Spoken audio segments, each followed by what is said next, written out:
Hey there, good morning everybody. It's about 7:45 a.m. Sunday morning. I just got back from a great hike with the dogs and now I'm out in the garden. I'm going to go ahead and broadcast out some compost tea. In case you missed the previous video where I built this compost brewer, you can go ahead and click the middle of the screen here and that'll bring you back to that video so you can see how to build one of these for yourself. So step one is to go ahead and fill up the brewer with water to about 6 inches from the top. Now if you're using a tap water that may have chlorine or anything similar, you're going to want to aerate the water for a minimum of 8 to 12 hours just by turning on the pump, leaving the lid off of the brewer, and that's going to help to dissipate those chemicals that are harmful to the microorganisms that we're trying to replicate in the system. Now if you're using a rainwater or a well water or any type of other water that's chemical free, you could just bypass that aeration process and just go straight into brewing a batch of tea. So the compost tea recipe we're going to be making today is coming from the same set of plans that show you how to build this brewer. Check the link below this video to take you there. But it calls for vermicompost, which is worm castings, powdered or liquid kelp, and unsulfured molasses. So the next step is to go ahead and grab that mesh bag and fill it up with any dry ingredients that I'll be using for this batch of tea. Now the recipe calls for 2 cups for every 5 gallons of tea being brewed, so that's a total of 10 cups of vermicompost for 25 gallons. And I'll be adding any liquid ingredients directly into the brewer. So to install the now full mesh bag, you can simply pull off this aerator wand that goes down into the mesh bag. Go ahead and stick that down into the bag. Hold the top closed as you reinstall, and then just loop up any loose ends of the bag and go ahead and clip it to the top of the PVC pipe that's going to hold it in place. So now I'll be adding in the liquid ingredients. This recipe calls for 2 tablespoons of both the liquid kelp and the unsulfured molasses for every 5 gallons of brew.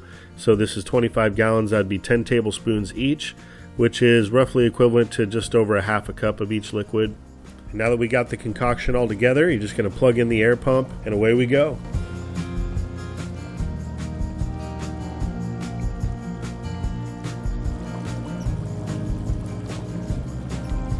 So when brewing the tea, you can go ahead and slap the lid back onto the brewer. You want to keep it out of direct sun, and also that'll keep insects and other debris from getting into the tea.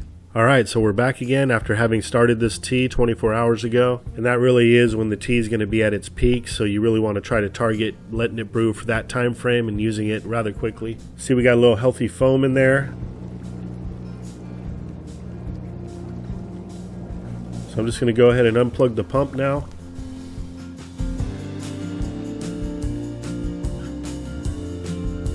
Now I had many a days where I used a backpack sprayer to disperse this compost tea. I've also used a watering can many times, and they both have their applications, but really nothing compares to this setup. This is the Wayne half horsepower transfer pump. I've been very happy with this little workhorse made out of cast iron. It actually has a myriad of uses, so the only prep you really need to do to get this pump ready is to prime it. You do that by simply filling up the unit with water until you see it start to spill out the exit line, at which point you can put back the primer cap, use a little Teflon tape, and just get it nice and snug, don't over tighten it. And now you're ready to go ahead and hook up your hose that you're going to be blasting this compost tea out of. Now this is the spray nozzle that I prefer to use. I really like it because you can adjust the stream of the spray, making it more of a mist or making it more of a streamline. And because of that design, any smaller particulate that might be in your compost tea isn't going to clog up the spray nozzle. That's one of the issues using a backpack sprayer, is that the spray nozzle is so small that it's constantly getting clogged with any particulate that might be in your tea. It also has an adjustable flow rate right there on the handle, really handy. Now at the end of your suction hose, there's this little filter head that just keeps the larger debris from entering into the transfer pump. And as far as the suction hose, this is just a 6-foot standard hose. I found that to be the appropriate length for my situation. It's long enough to where when I've got the pump on a table, it can reach down to the bottom of the container, no problem. So now we're all set up. You just plug her on in. Now this is not an on-demand pump, so you don't just want to allow it to sit idle. You want to pull that trigger and get the liquid transferring the whole time that you have the unit on.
And as soon as you run out of tea, you want to unplug the pump, preventing any damage.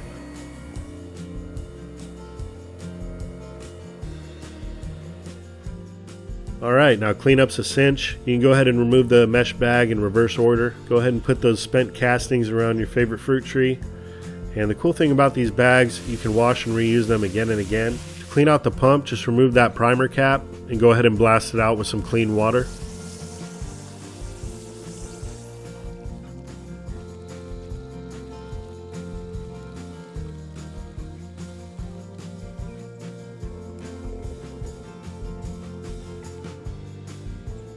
Once it's been flushed, just go ahead and make sure there's no residual water in there. Go ahead and dry off the pump, then allow it to air dry before you put back in the primer cap. With the brewer itself, just give it a good spray down. Go ahead and feed a plant while you're at it. And it's really that simple. You're ready to go now for next time. Alright, well that's it for now, everybody. Hope you found this helpful in some way. And with that, I hope this video finds you and finds you well, out in the world and out in your garden, planting more abundance in your life. Take care, everybody. I'll be talking to you again soon.